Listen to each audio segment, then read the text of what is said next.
Hello friends, Pushkar Dandekar sir welcoming you to our this short history events series. Dear friends, James Mill in 1817 classified history into three subheads. Who was that James Mill?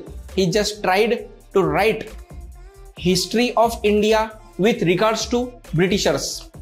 He deliberately tried to classify history into three subheads. First, ancient history, medieval history, modern history, but he don't name them as ancient, medieval, modern. He deliberately named them as Hindu history, Muslim history and British history. Means we can say that through his eyes, through his connotations, he tried to impose that ancient history belongs to Hindus, medieval history belongs to Muslims and modern history belongs to Christian Britishers. But it's nothing like that, because he just tried to classify